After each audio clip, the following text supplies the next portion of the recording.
Bienvenido a este podcast. Hoy estoy con una persona que ha vivido una experiencia de vida brutal que no todas las personas en el mundo son capaces de superar. Él tuvo un accidente que le cambió toda su vida, vivió muchos procesos muy fuertes, emocionales, psicológicos, físicos también, y una experiencia espiritual que nos va a dejar a todos con la boca abierta. Él es Diego, gracias por estar aquí y contame pues qué pasó a los 14 años, cuando tenías 14 años. Para mí es un privilegio estar aquí y poder compartir parte de mi historia. A los 14 años fui víctima de un accidente con una pipa de gas, eh, donde nos vimos afectados 14 personas de diferentes familias. Recuerdo que eso fue un 1 de enero del año 2001. Recuerdo que en mi caso yo había salido de mi casa, estaba en el andén charlando con un amigo cuando de repente salió una vecina a pedir ayuda. Específicamente se la pidió al amigo con el que yo estaba, pero me fui a acompañarlo. Cuando llegamos a la casa de ella, nos dimos cuenta de que se trataba de una fuga de un cilindro de gas. Tratamos de ayudarle, pensábamos que nomás era cerrar el cilindro y ya, pero no sabíamos qué era lo que realmente le estaba pasando. Por más que tratamos de cerrar el cilindro, no pudimos. Eso se salió de control. Salieron a pedir ayuda a más vecinos. Llegó un vecino que era bombero, mi hermano que era la defensa civil y otros vecinos con la intención de auxiliar. Mientras estábamos ahí vimos cómo cogieron el cilindro, lo echaron a un tanque lleno de agua. Pues eso llamó mucho la atención de nosotros. Como usted lo decía ahorita, yo tenía 14 años y todo ese tipo de cosas a uno le llaman la atención. Yo estaba ahí mirando todo lo que pasaba, cómo al estar la pipa dentro del tanque salían burbujas y eso pues me llamó mucho la atención. Estábamos en esa situación hasta que de repente se escuchó que solo sonó un teléfono fijo. Alguien al parecer lo descolgó y se cree que eso provocó una chispa y todo el gas que estaba en el aire se prendió. En esos momentos en la casa habíamos 14 personas y recuerdo que en cuestión de milésimas de segundos todo se puso azul. Estábamos en medio de las llamas. Salimos corriendo. Y en el momento quizá no hemos entendido la gravedad del asunto, porque más que ardor sentíamos era un calor fuerte. Y ya cuando logramos salir a la calle empezamos a ver que varios de los que estaban ahí salían y los pedazos de piel empezaban a caerse. Ahí fue donde en el caso mío entendí que estaba quemado. Miraba mis manos y veía cómo la piel empezaba a embombarse, a estallarse y a caer pedazos grandes de piel. Recuerdo que yo salí corriendo, me encontré una amiguita, le pedí ayuda y ella pues obviamente por la condición en la que yo estaba se asustó y salió corriendo. Llegué a una casa con la intención de meterme a una ducha porque el calor era tremendo, tremendo, pero al lugar donde llegué, la persona me dijo que no se trataba de agua, que más bien me fuera para el hospital. Salí pues corriendo, desesperado, quién me podía auxiliar. Y en eso un vecino que manejaba un taxi me colaboró y me llevó al hospital. Cuando estoy en el hospital me doy cuenta de que no solamente se trataba de mí, sino que ahí estaba mi hermana, estaba mi hermano, estaban dos primos y pues que había muchos más vecinos que estaban en ese lugar. Recuerdo que nos trataron de, de aplicar cosas para el tema del calor, del ardor, mientras nos remitían a un hospital de un mayor nivel. Eh, Recuerdo que, bueno, los médicos empezaron a pedirnos los datos, a que diéramos pues dónde vivíamos, teléfonos, cosas. Yo di los datos de mi hermana, los datos de un primo que era especial. Recuerdo que no quise dar los míos por miedo a la reacción de mi mamá. Cuando nos iban a hallar hallarnos para otra ciudad, ahí me dejaron en un pasillo. Y en ese pasillo yo vi que mi mamá se puso a llorar. Estaba llorando y en ese momento yo pensé que ella estaba llorando por mí. Le dije, no, mamá, no llore, que yo estoy bien. Mi mamá se había enterado que mi hermano mayor estaba quemado, que mi hermana estaba quemada, pero ella, en medio de su dolor, estaba calmada porque pensaba que yo estaba bien. Yo soy el menor de 4 hermanos, pero cuando ella se dio cuenta de que yo también estaba ahí, pues su dolor se incrementó mucho más. Y nos remitieron a la ciudad de Cali, al hospital universitario. Yo no sé si los médicos que nos recibieron pensaron que yo estaba dormido o me habían aplicado algún medicamento para que me durmiera, pero el caso es que yo estaba escuchando y escuché cuando un médico le decía a otro que de ahí pocos se iban a salvar, que la gravedad de quemadura era bastante grande.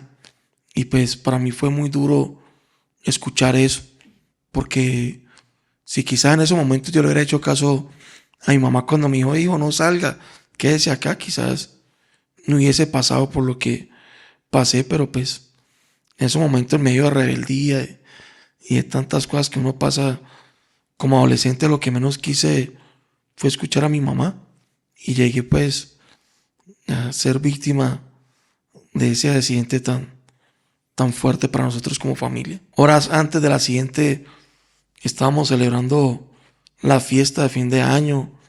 Yo había estado en una discoteca donde salía humo por todo lado y no era que estuvieran haciendo asado. Estaba allá pasándola rico y nunca me imaginé pues que horas después iba a estar entre la vida y la muerte. Yo tuve quemaduras en el 60% de mi cuerpo, los brazos, los pies, el rostro, y internamente me quemé la garganta y el pulmón derecho. Decían que yo no iba a volver a hablar y que si corría con la suerte de seguir con vida, iba a ser muy dependiente de una pipa de oxígeno. Pero pues sucedió algo muy especial y acá estoy. No dependo de una pipa de oxígeno, no dependo de ningún tipo de medicamento y pues aquí estoy hablando. Vení, pero entonces yo tengo algunas preguntas. Primero, ¿qué hacía un niño de 14 años en una discoteca? Porque me acabas de decir que está en una discoteca. Lo otro, ¿cómo es que, por ejemplo, va a auxiliar a alguien que era bombero y no le dice a esas personas salgan de aquí o algo? ¿Cierto? Eso es otra cosa. Bueno, lo de que una llamada pudo haber hecho la chispa que generó pues, el incendio. Y algo que mencionas ahorita, de que, por ejemplo, la ropa no se quemó, que se quemaron fue las personas. Ok, bueno, el caso de la discoteca, pues yo crecí en un barrio muy popular de acá de Palmira y tenía amistades con amigos que, bueno, tenía una vida bastante difícil y pues con ello uno tenía los contactos o movía ciertas influencias para poder entrar, a pesar de que uno tenía una edad muy corta. El sueño de nosotros en aquel entonces era poder ser maleantes y pues uno tenía como ciertas líneas o ciertos amigos pues que querían que uno cumpliera ese sueño para así ser parte de una pandilla, de una banda y y poder hacer mucho más fuerte el barrio. En aquella época, bueno, hoy en día eso también ha tomado mucha fuerza, pero en mi época era el barrio más fuerte, tenía el control en la calle, en todo ese tipo de cosas, lo que es consumo, venta de drogas, eh, robos. Entonces pues, uno trataba de tener pues el barrio más fuerte. Habían series que habían salido en esa época y novelas que en cierta manera lo influenciaron a tener una vida así. Recuerdo una novela que se llamaba ¿Por qué diablos? Una serie televisiva que llamaba Pandilla, Guerra y Paz.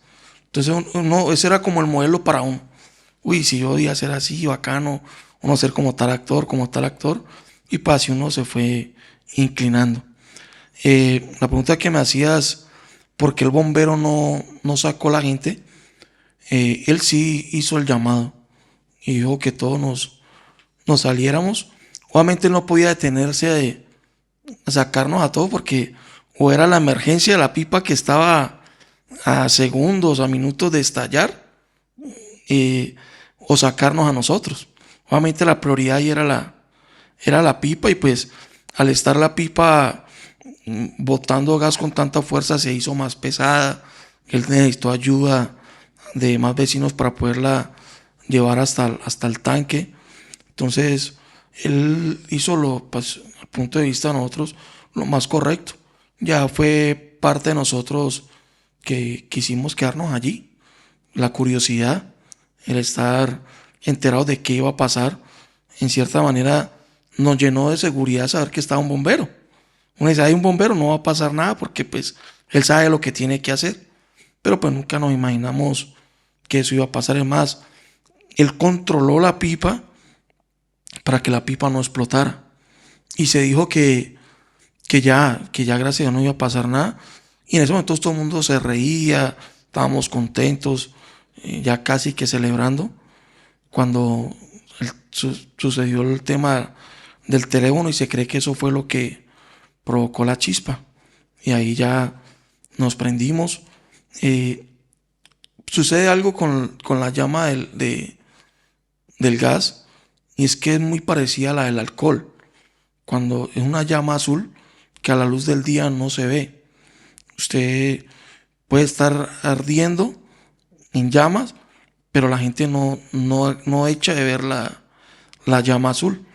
La señal es que la piel se te empieza a caer, empiezan a caer al piso, pero la realidad es que usted en ese momento está en llamas, solo que la llama no se ve a simple vista.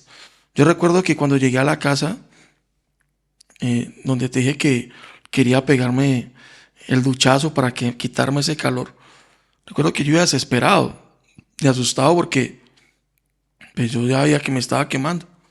Cuando llego a esa casa veo un espejo y miro mis brazos, veo que están quemados, miro mis pies. Cuando miro mi rostro yo no echo de ver que mi rostro también está quemado. Sí estoy asustado, sí estoy en medio de un dolor, pero me motivó el ver que mi cara no estaba quemada, pero la realidad es que sí.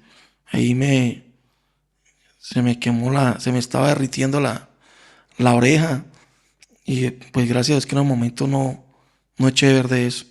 Y ahí pues ya llegué al hospital, al departamental y escuché lo que te decía de que entre ellos comentaban y decían de que ahí pocos salían con vida. Es más, me recuerdo que la primera noche que pasé en el departamental, yo estaba con tres más de los que nos quemamos. Ahí estaba un primo y habían dos vecinas más. A los 2 días, el único que seguía con vida en ese cuarto era yo. En los hospitales grandes, bueno, creo que en todos los hospitales de acuerdo al nivel de gravedad que te van seleccionando.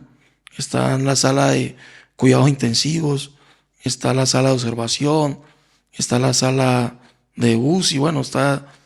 Y pues yo en un momento no entendía eso, pero la realidad era que por mis quemaduras internas, al yo quemarme la garganta, el pulmón derecho, eso hacía que la gravedad de mis quemaduras fueron muy, muy altas. Y siempre estuve en habitaciones con personas que me acompañaban una semana, 3, 2 días, y un momento a otro no los volví a ver.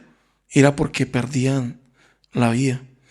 Pero entonces, o sea, ustedes llegaron todos allá conscientes y luego perdiste la conciencia, entiendo que vos estuviste ya luego en coma Sí, ya, y los otros se fueron yendo, ¿cómo? sí, o sea, dentro del, bueno, en el departamental, ahí ya cada uno nos repartieron de acuerdo al grado de quemaduras.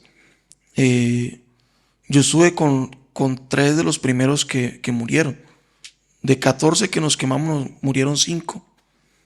Y yo prácticamente estuve con 4 de los que se murieron. Estuve muy cercano a ellos. eh, y luego entendí que yo estaba entre esa línea de los más graves. Siempre estuve ahí como en ese pasillo de la muerte, donde los médicos siempre le decían a mi mamá que estuviera preparada para cualquier tipo de noticia porque yo estaba respirando solo por un pulmón y que ellos están haciendo el mejor de su trabajo, pero pues que las quemaduras internas que yo tenía eran bastante, bastante graves. A pasar de los días, mi hermana, que también pues cayó ahí en el accidente, a ella le iban a dar de alta. Ella tuvo una recuperación y a pesar de que tenía ciertas cosas en sus pies, a ella le iban a dar de alta. Recuerdo que ella habló con mi mamá o con los médicos y yo que quería irse a despedir de mí. Los médicos lo vieron bien y la llevaron pues al cuarto donde yo estaba. Estábamos hablando, creo yo, estábamos ahí, cuando de un momento a otro ahí me dio un paro respiratorio. Eh, Empecé a ahogarme y ella empezó a gritar, a llamar a los médicos. Cuando los médicos llegaron, yo estaba, ya había perdido el conocimiento. En esos momentos me entubaron y entré en estado de coma con vía artificial. Y mi hermana quedó como con esa imagen de que yo estaba mal, de que algo grave estaba pasando conmigo. Eso provocó que ella empezara como a deprimirse, a preocuparse. Eso generó ansiedad en la vida de ella. Y en vez de tener una mejoría, empezó a tener un desmejoría. Y estando yo en coma, mi mamá empezaron a decirle que lo mejor que ella podía hacer era firmar un documento para que me desconectaran. Porque si yo corría con la suerte de quedar con vida, no solamente iba a depender de una pipa de oxígeno, no iba a volver a hablar, sino que lo más probable es que también me amputaran la pierna derecha. Era lo que los médicos le decían a mi mamá y le decían que para que yo no sufriera, lo mejor era que me desconectaran. Que si yo estaba respirando, era gracias a ese aparato. Que sin ese aparato yo ya estuviera muerto.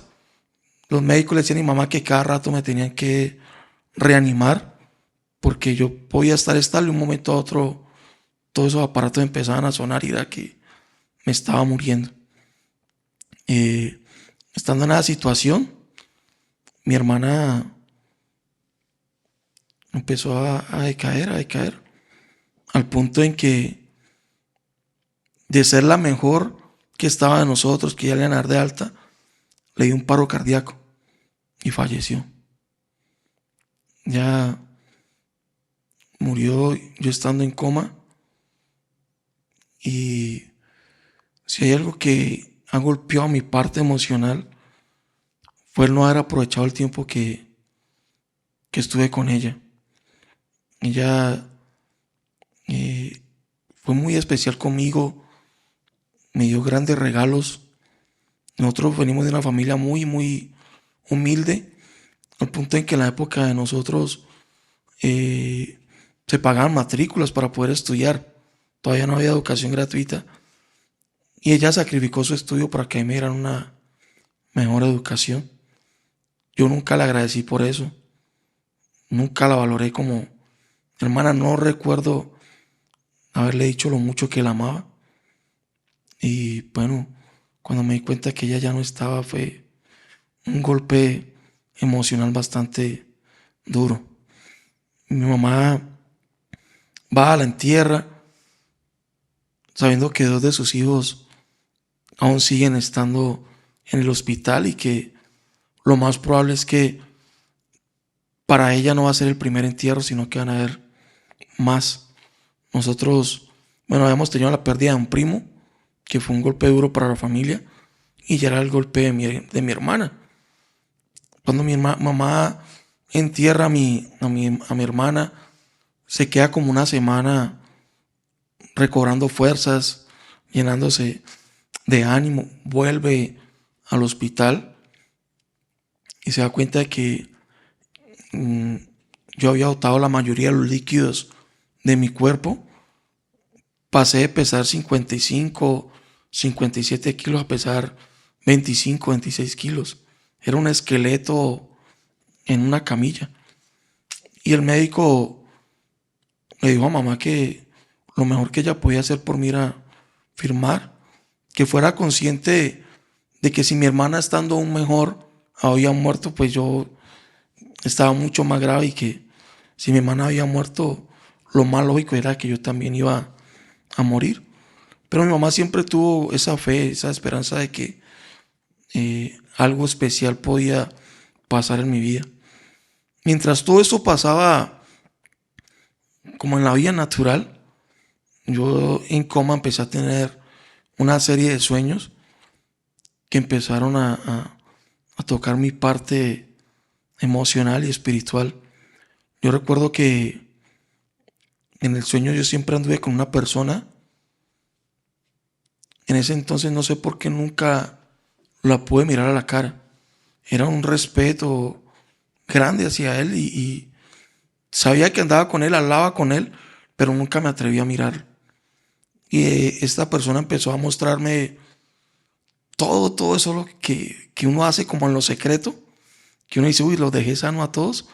Empezó a mostrarme todo eso, todo. Yo en ocasiones robé a mi hermana, en ocasiones, si mi mamá dejaba un billetico mal puesto por ahí, lo agarraba, decía que iba a estudiar y resulta que llegaba hasta la puerta del colegio y no entraba. Ese era mi estilo de vida. Yo en la casa era el menor de la casa, el niño callado, el niño quizás con ciertas situaciones, pero un niño de casa. Pero en la calle era algo totalmente diferente. Siempre era buscando querer ser un líder de un bando, querer hacer cosas de maleantes. Y mi vida en la calle era totalmente diferente a la de la calle, a la de la casa. Y estando en coma, esta persona empezó a confrontarme y a mostrarme todo eso que yo hacía en lo secreto. Todo, absolutamente todo. Y eso me llevó a un momento en el que yo me sentí como cuando un ladrón lo capturan, que dice, bueno, me pillaron y empecé fue a llorar, me descubrieron. Empecé a llorar en el sueño y la persona que caminaba conmigo me preguntaba el por qué yo había hecho eso. Humanamente yo siempre tenía una respuesta del por qué a todo. No, es que mi papá nos abandonó cuando teníamos 7 años. No, es que por la necesidad que hay en la casa, mi mamá trabaja sola. Pero en esa historia o en ese sueño yo no tenía ningún argumento. No podía mentir. Fue algo muy fuerte lo que viví en ese momento con esta persona y yo recuerdo que empecé fue a llorar y a decirle a esta persona que yo la verdad yo no merecía vivir. Yo había sido mal hermano, mal hijo, mal amigo. Mi mamá trabajó en casas de familia. Ella prácticamente tenía que caminar casi 2 horas para llegar a su trabajo, para que la plata del transporte que le dan a ella nos quedara a nosotros para el descanso, para útiles. Pero yo nunca valoré eso. Y estando en coma, pues me vi confrontado con eso y sentí que lo más justo que podía pasar en ese momento era que yo me muriera. Porque, ¿qué más le puede pasar a una persona que ha sido mal hijo, que ha sido mal hermano, que ha sido mal amigo, sino la muerte? Pero esta persona que andaba conmigo me dijo que yo podía cambiar, que yo podía darle un giro a mi vida. Yo le decía, no, la verdad, ¿cómo? Sí, mamá a mí me ha dado un poco de oportunidades, ha hecho un esfuerzo para que yo estudie, pero cada rato pierdo años, cada rato, bueno, llevo el año. Pero esta persona me decía, usted puede cambiar, usted puede cambiar. Y yo decía, no. Recuerdo que yo le decía a la persona con la que yo andaba que yo me quería morir, que yo no quería seguir viviendo. Y él me insistió, pero yo también le insistí y le dije que no. Al punto de que el mío, pues si esa es tu decisión, yo la respeto. Y él empezó a alejarse, se fue. Y a medida que él se iba alejando, el lugar donde yo estaba se empezó a hacer más y más oscuro. A medida que él se fue alejando, yo ya no me sentía seguro en ese lugar, sino que me sentía lleno de miedos. Recuerdo que caí de rodillas y empecé a llorar, a llorar, a llorar. Y yo nunca había creído en temas de cielo, infierno, cosas, no. Pero algo dentro de mí me hacía sentir que si yo ese día me moría, o que si esa persona con la que yo andaba se iba más lejos, algo peor me iba a pasar, algo malo me iba a pasar. Y yo llorando empecé a pedirle ayuda a este señor, que me ayudara, que me ayudara. Llegó un momento donde él se detuvo, fue hasta donde yo estaba, me tocó el hombro y me levantó. Y sonriendo me dijo, todavía no es tu momento. Me sacó de ese lugar oscuro, me llevó a un lago inmenso. Nosotros necesitábamos llegar al otro lado de ese lago. Y la única manera para pasar ese lago era subiéndonos a una canoa. Pero para subirse a esa canoa había que pagar algo. Yo en el sueño andaba con ropa de indigente, de habitante de calle, y no tenía con qué pagar para subirme a la barca. Pero la persona que andaba conmigo, ella pagó el precio para que yo me subiera a la barca. Y gracias a ese precio que él pagó por mí, yo pude llegar al otro lado. No recuerdo qué pasó allá. Lo único que sé es que ya de regreso yo venía estrenando ropa. Venía contento, feliz y con unas ganas inmensas de buscar de Dios. Enorme. Y decía, no, yo tengo que buscar de Dios. Yo creo que Dios es real. Y él se venía riendo, observándome. Y yo venía diciendo, no, voy a ser buen hijo, voy a ser buen amigo, voy a ser una persona diferente. Y bueno, mientras íbamos charlando, yo vi una iglesia inmensa y yo, y ahí me van a hablar de Dios. Yo necesito que alguien me hable de Dios. Y me metí a esa iglesia estaba repleta de gente, había gente hasta en la calle. Y yo, alguien tiene que orar por mí. Y empecé a meterme, con la intención pues de que alguien orara por mí. Mientras yo tenía esa experiencia, en la vida real, habían pasado ya varios días y la condición médica era peor. Mi mamá tomó la decisión de dar la firma.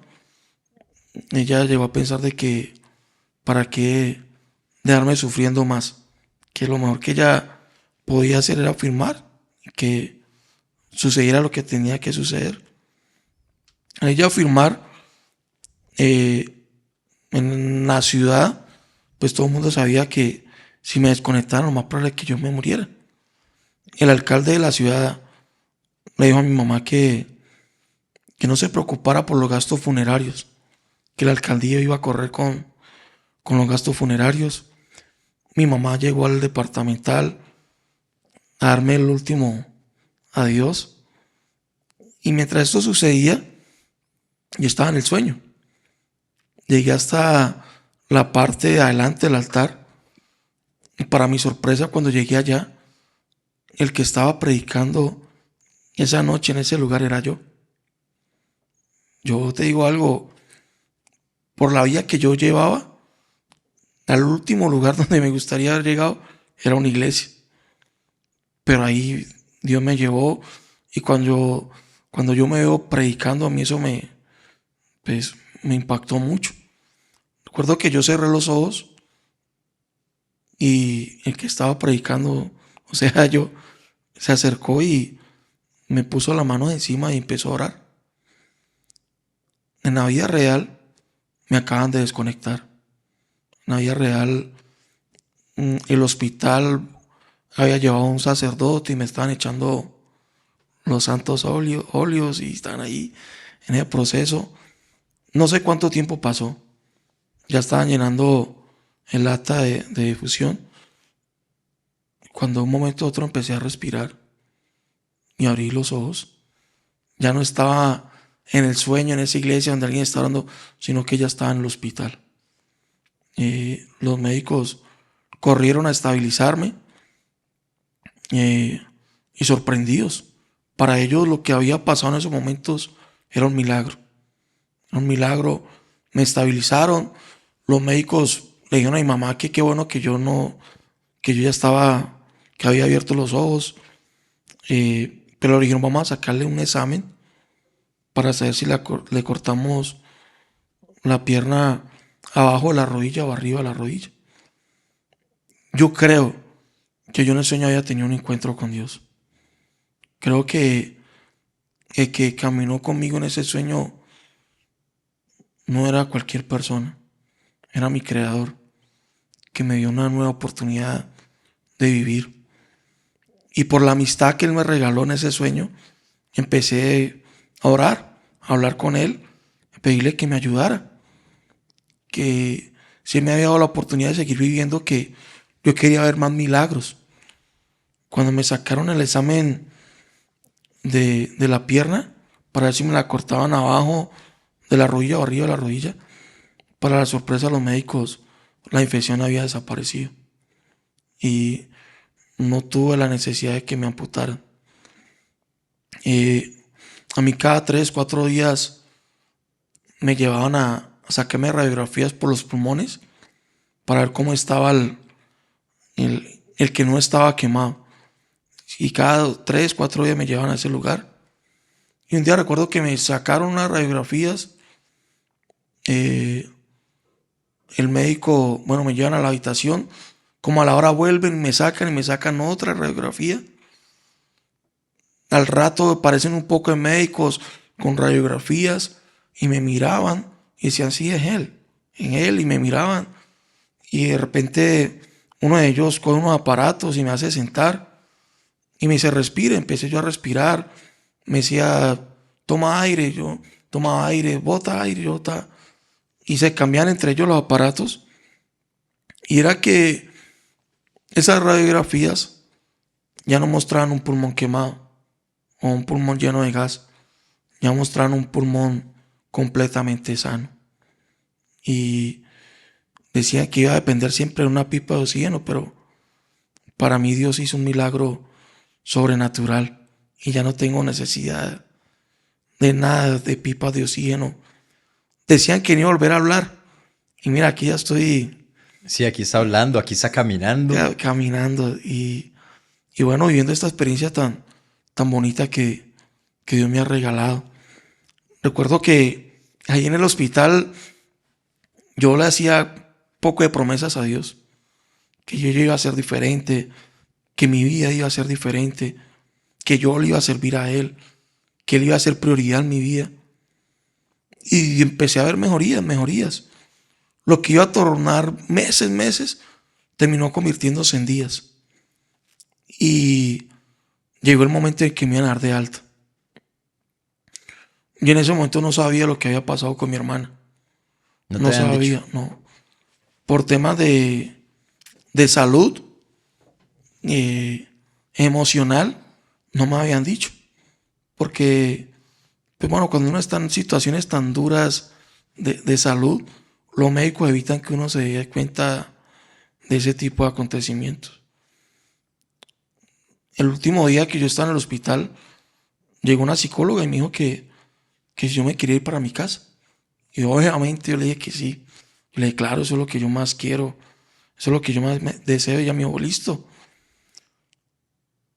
Ella siempre, durante el tiempo que estuve en el hospital, ella me visitaba y me ponía como desafíos.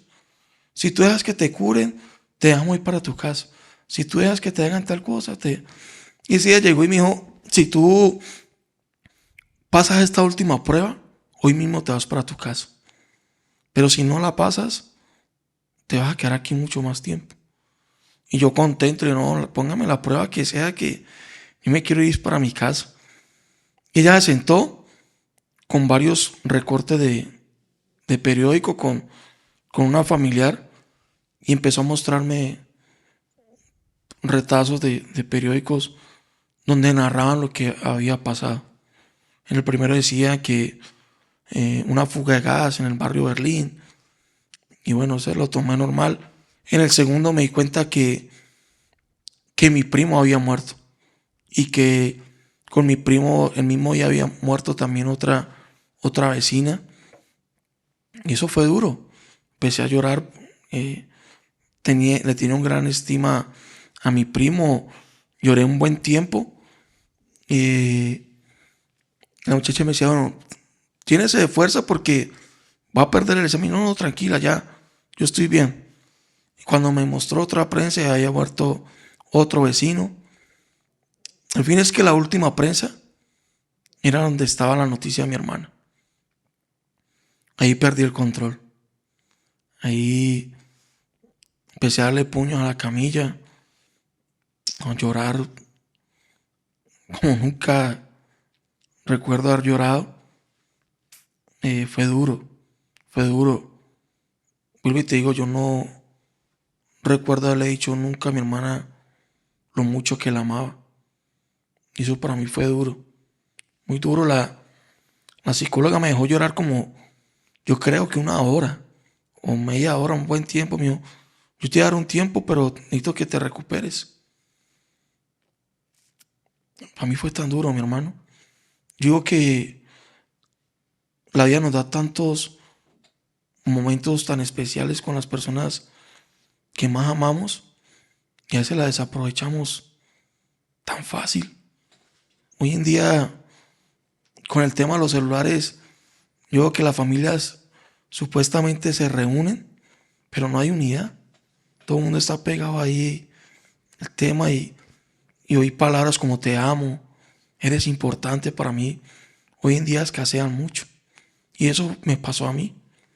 Dios me dio la oportunidad de recuperarme, salí de ahí. La psicóloga me llenó de ánimo también y me dieron de alta.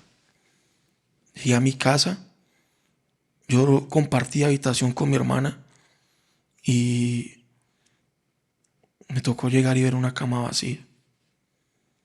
Mi hermana, ella me organizaba la ropa.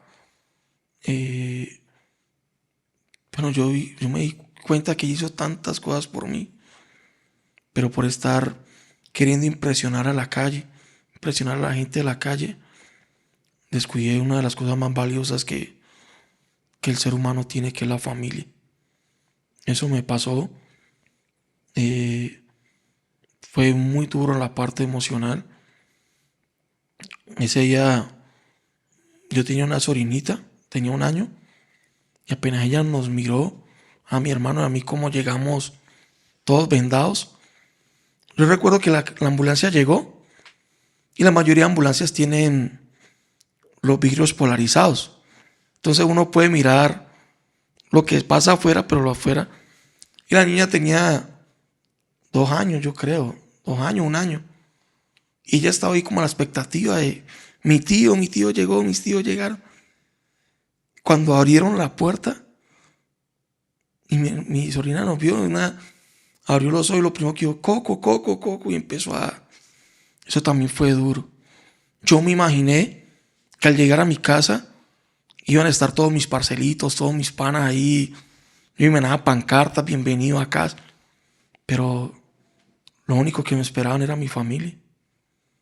Los únicos que estaban ahí como a darnos ese calor era mi familia. Y ahí empecé a comprender que a veces le damos más importancia a lo que menos deberíamos darle y desvalorizamos lo que verdaderamente es valioso para nosotros, en este caso la familia. Llegué, me miré al espejo y cuando miré mis cicatrices, empecé a renegar en contra de Dios. Se me olvidó todo lo que Dios había hecho por mí y empecé a reclamarle a Dios que si Él era tan bueno, ¿por qué me había dejado así? Que si Él era tan bueno, ¿por qué me había quitado a mi hermana? Si mi hermana era mucho más persona que yo, era mucho mejor hija que yo, que por qué había hecho eso. Y eso me llevó a un estado de depresión bastante fuerte.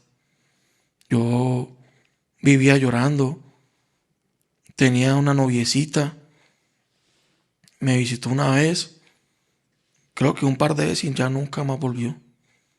Una vez me volé de casa porque yo no podía salir ni de día ni de noche, porque mis heridas todavía estaban muy recientes. Si me daba el sol, la piel se ampollaba. Salían, bombas, no sé cómo decirle a eso. Y si salía de noche, como mis pulmones estaban en recuperación supuestamente, entonces no me podía dar mucho el frío de la noche. Sin embargo, yo me volé. Y para mi sorpresa es que cuando llegué donde mi novia, ella ya tenía otro noviecito. Ya me había cambiado por otro. Fueron cosas que empezaron a hundirme mucho más en la depresión. Un día tomé la decisión de tomarme un veneno, quitarme la vida. Recuerdo que hice una carta y me tomé ese veneno y bueno, me di cuenta que Dios había tenido una vez más misericordia de mí. Y el veneno no me hizo nada.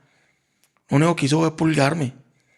Como una semana corre y corra para el baño hasta que ya me pasó el efecto.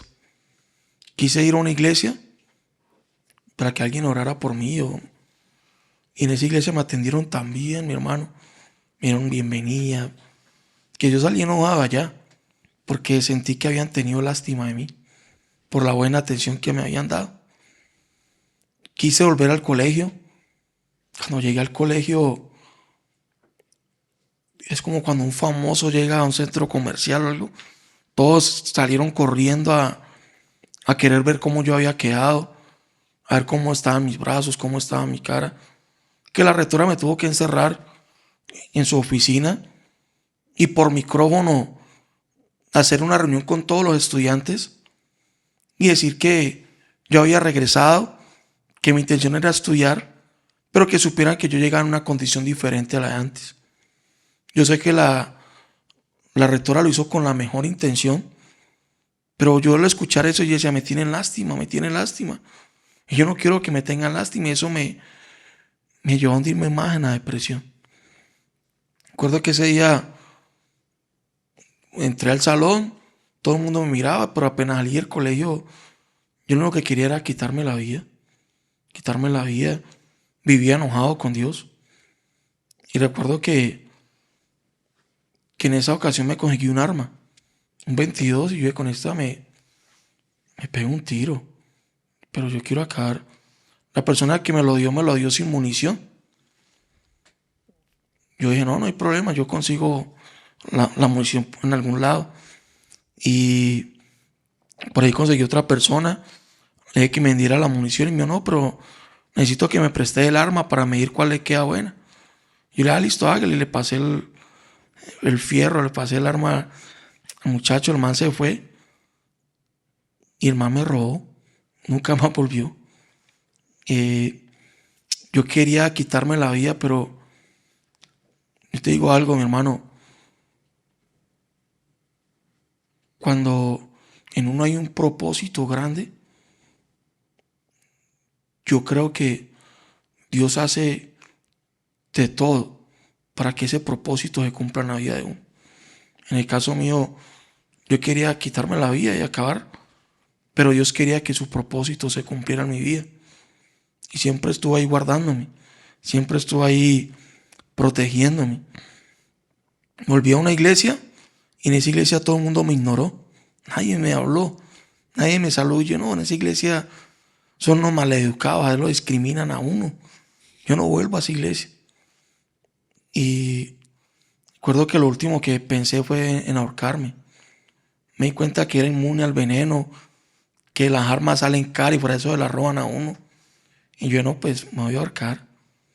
Recuerdo que mientras yo planeaba eso en mi mente, yo le hablé con Dios y le dije, si tú no haces algo, yo acabo con mi vida. Yo no quiero ser una carga para mi mamá. Yo no quiero ser un problema para mi familia. Yo le he hecho sufrir mucho a ellos y yo creo que lo mejor es quitarme la vida. Ese día, mientras iba camino para el patio, donde pensaba ya quitarme la vida, mientras iba a mitad de camino, apareció alguien que no debería haber aparecido. Mi mamá siempre salía a trabajar a las 6 de la tarde. Yo me iba a matar a las 6, a las 3. Y ese día, por cosas que alguien natural no entiende, mi mamá llegó temprano. Ella no sabía lo que yo iba a hacer. No conocía las intenciones que yo tenía, pero ella salió corriendo y lo único que hizo fue abrazarme. Y llorando me dijo lo mucho que me amaba y lo valioso que yo era para ella. Ese día entendí algo que la Biblia dice, y es que Dios es amor. Donde hay amor real, ahí está Dios. Y donde está Dios, cosas sobrenaturales suceden. Ese día yo te podría decir que Dios me hizo libre de esos pensamientos de muerte, de esos pensamientos que me motivaban a atentar contra mi vida. Y recuerdo que ese día mi mentalidad cambió. Yo me di cuenta que si yo verdaderamente quería buscar de Dios, yo no tenía por qué poner la mirada en el hombre, sino que yo tenía que poner mi mirada en Dios. Ese día encontré una iglesia y fue enfocado a conocer de Dios. Ese día mi vida cambió para siempre. Esos pensamientos de muerte desaparecieron y empecé a mejorar, a ver la vida de una manera muy diferente. Empecé ya a relacionarme con más personas. A veces decía que porque yo no tenía novia. Llegué a un punto en que yo dije, ¿quién se va a fijar en mí? Si estoy lleno de cicatrices, estoy lleno de... Y hasta yo decía, bueno, gracias a Dios voy a una iglesia, conozco a Dios, pero yo sé que aunque quisiera tener una familia, no la voy a tener. Porque ¿quién se va a fijar en un quemado? ¿Quién se va a fijar en una persona que le dicen Freddy Krueger, que le dicen chicharrón, que le dicen quemado? ¿Quién se va a fijar en una persona así? A medida que iba conociendo de Dios, me di cuenta que cuando uno quiere ser amado, uno tiene que empezar por amarse a sí mismo. Cuando uno quiere que las demás personas lo valoren, uno tiene que empezar a valorarse a sí mismo. Le creí a Dios y una vez mirándome al espejo por tercera vez, ya no lo miraba como antes. Empecé a mirarme de una manera diferente. Ya no me miraba las cicatrices, sino que aprendí a mirarme de una manera diferente. Y empecé a decir, es que yo soy bello. Yo tengo cicatrices, pero yo soy una persona atractiva. Y me comí el cuento, mi hermano. Me enamoré de mí mismo y me di un valor alto, un valor supremamente alto.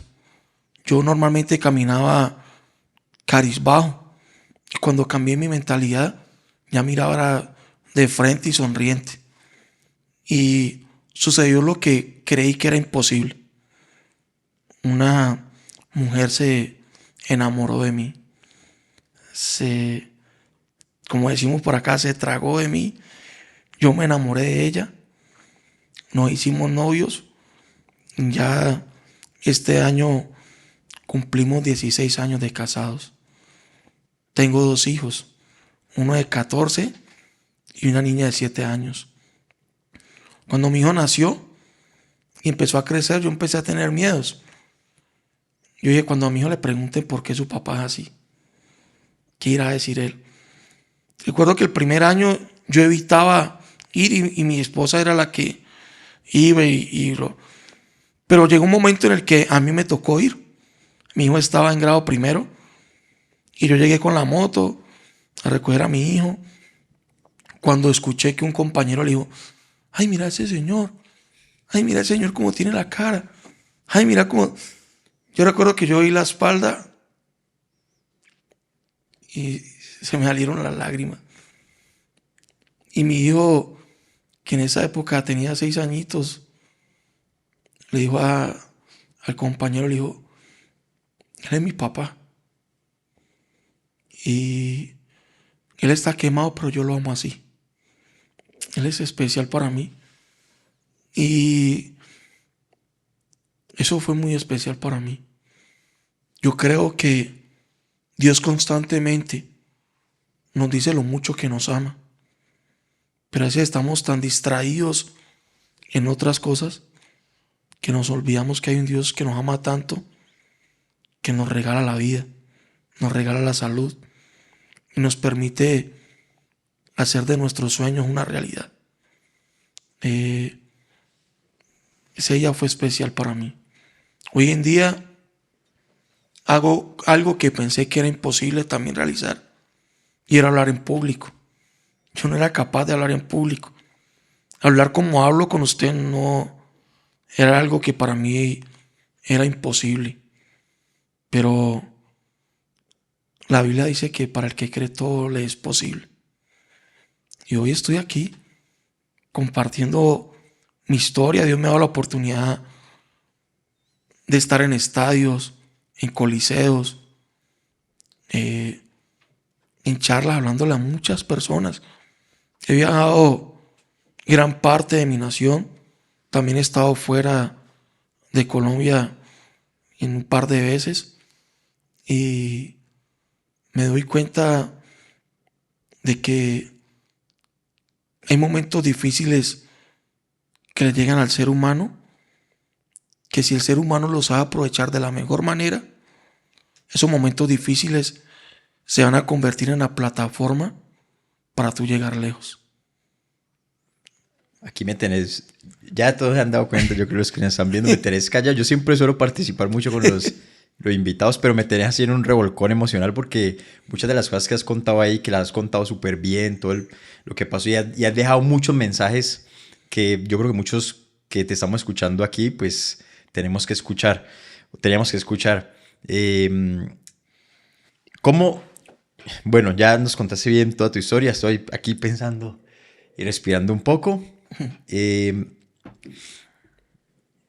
¿Cómo hay tantas personas por ahí, cierto? Que no les ha pasado ni el 10% de pronto de lo que te ha pasado a vos y en ese momento están pensando quitarse la vida, ¿sí o no? O están amargadas, o pueden, a vos te han dicho, te vas a quedar sin una pierna, te vas a quedar sin poder respirar y sin poder hablar. Y mira cómo aquí estamos pues hablando. Y que yo te decía a vos, no, pero yo soy, para los que no saben, yo soy del barrio al lado donde ocurrió esto. Entonces cuando decís que ese barrio es pesado, que te movían en ese ambiente, es verdad. Por ejemplo, mi mamá cuando yo iba caminando, cuando tenía que pasar por ese barrio, ella me decía, no, coja por Santa Isabel, o sea, de Sonia, de la vueltica por Santa Isabel y mete por el otro lado, pero no vas a meter por Berlín.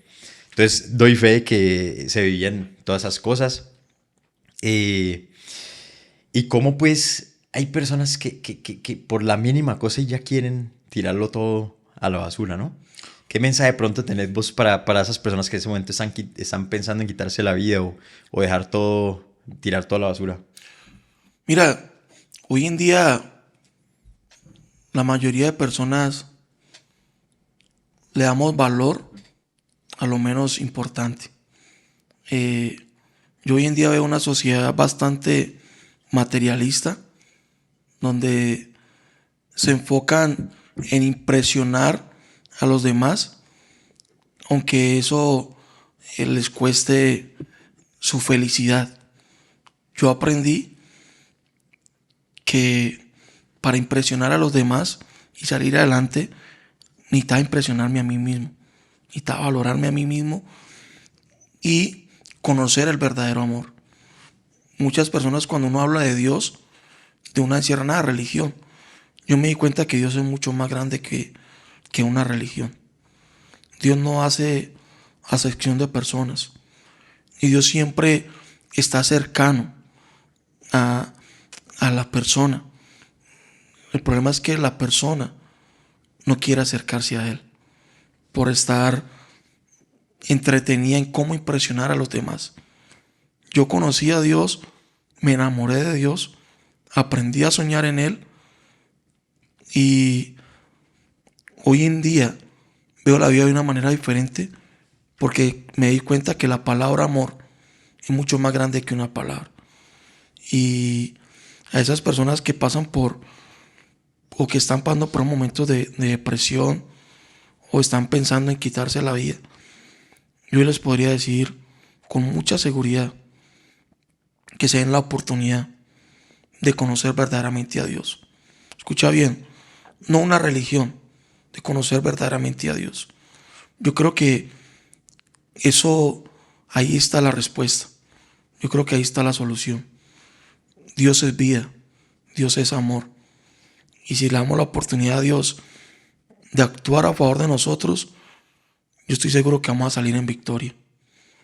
Yo hoy en día vivo situaciones difíciles.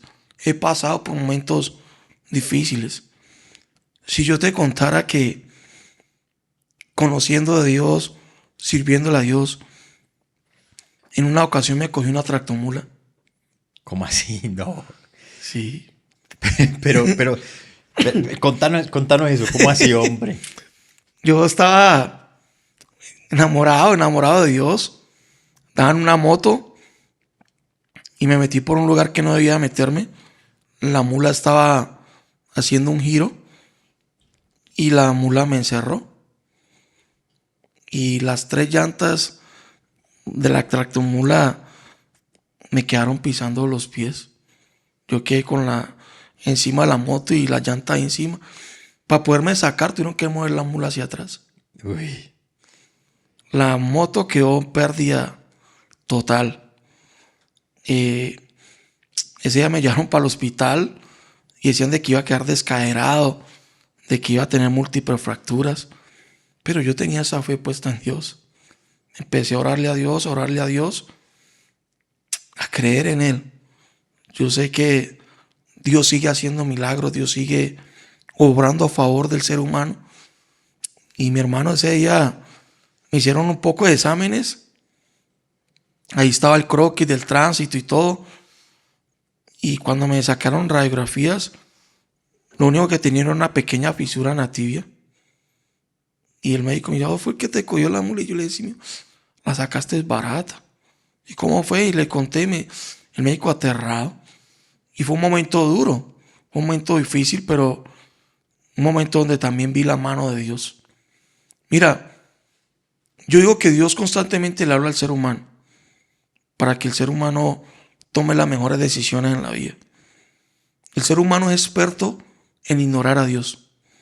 Y cuando pasan los momentos difíciles, ahí le reclamamos, ay Señor, ¿por qué? Y yo cuando hago un recuerdo de lo que yo he vivido, me he dado cuenta de que en la mayoría de veces Dios me habla, pero en mi rebeldía o en mi afán, yo lo he ignorado. Y eso ha provocado que pasen momentos difíciles. Pero Dios es tan maravilloso que aunque uno comete errores, Él siempre está dispuesto a darle una nueva oportunidad a uno. Él siempre está dispuesto a ayudarlo a uno. Y mira, yo poco cuento lo de la tractomula porque pocos lo creen. Pero por acá tengo un amigo, Steven, que él puede dar fe de que lo que estoy narrando Sí, por aquí fue nos está acompañando el día de hoy. Venga, pero así. usted, bueno, sabiendo que vos tenés pues más de 2 días ya. Sí. Vos, a esta altura, vos, ¿cuáles son tus miedos? O sea, ¿caminas con algún miedo? ¿Le tenés temor a ciertas cosas? o pudiste ya superar todo eso y estás relajado? Hoy en día, mi mayor miedo sería apartarme de Dios. De ahí para allá, creo que no. Hoy entiendo lo que dice la Biblia, que a los que amamos a Dios, todas las cosas nos ayudan para bien. Lo que en algún momento vi como un momento difícil, hoy en día lo veo como historia que me ayuda a crecer como persona, que nos ayuda a crecer como familia. Y entonces, hoy en día, si a algo le tuviera miedo es apartarme de Dios. No quiero apartarme del ser que ha estado conmigo en todo momento, en los momentos más difíciles, y siempre ha estado dispuesto a ayudarme. No me gustaría alejarme de él. A Es que eso le cuando uno tengo ya miedo. entiende, porque lo que yo te contaba ahorita, que fui ateo hasta los 25. Y cuando empieza esa creencia también, yo puse, pues mi crisis de los Ajá. 25, ya no sabía ni qué hacer. Yo, bueno, hijo de madre, ¿era que me mato? ¿Qué diablos hago yo también? Y puse en Facebook, bueno, ¿quién quita esto? ¿Cómo me quito esto? Pues esta preocupación, este vacío, esta vaina tan maluca. Ajá. Entonces algunos dijeron, man, vámonos a tomar, vámonos a fumar un porro, ¿no? Ajá. Vámonos a eso, vámonos con unas viejas. Y por allá, uy, a Natalie, que verá que no sé. Así, gracias a Natalie porque me escribió, te invito a la iglesia para que vamos. Yo leí, yo vamos. No, yo llegué allá cuando empieza en esa época a tocar la guitarrita. No, ya, yo me destruí en ese momento. Pero mira que empezar a conocer la parte espiritual fue lo que yo creo que cambió mi vida.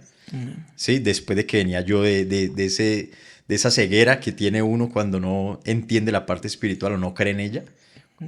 Y cuando uno empieza a ver lo espiritual, uno ya empieza a ver las cosas. Ya Exactamente. no hay que ver para creer, sino creer para Para ver. empezar a ver. Y Sí, yo sí. creo que si alguien me pregunta a mí cuándo le cambió usted la vida, cuando yo conocí a Dios desde la parte espiritual, pues.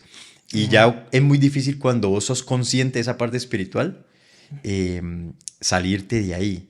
O bueno, uno cae en tentaciones de lo material, del ego, como tal, que es el personaje pues que tenemos aquí, y que sus placeres son de lo material. ¿Sí me entendés? Es muy fácil caer en eso.